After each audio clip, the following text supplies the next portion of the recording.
Abanye abantu bebacabanga ukuthi ihlangano ebusako le nayilahlekelwa mamandla kubo masipalata abakhulu iza kukhulumisana ngemitshapo yayo, kodwana solo yona iqala indaba zokubanga iinkhundla.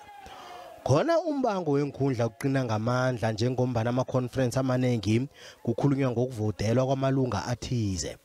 Sifunde besidume ngokuthi sinabarhola abazisako nabahlakaniphileko sesifana nezinye imfunda kwanje silahlekelwe abomasipalata abanengi baso. Usihlalo we-ANC eGauteng uDavid Makhura uthi okwenzeke singenise ekuruleni kuphathisa indloni. Let me tell you, comrades, when you walk around here, you can't think that this is a gathering of the ANC. It's like a war zone. This must make us ashamed.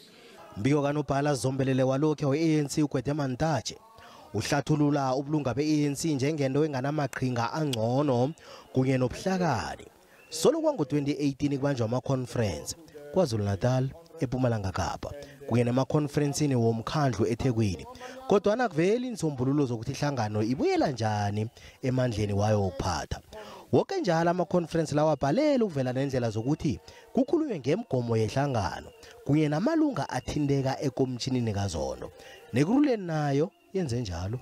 Leadership, we know leadership is important, but leadership elections can't be the be-all and end-all, around which the organization must die.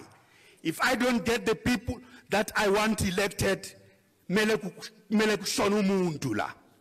Umqozululi wezepolitiki uProfessor Derek Kotse uthi umbango wabakhambela amakhonferensi bona kukhethwa abani ngiwo ophazamisa i-ANC igcine sele iloba amandla okuphatha.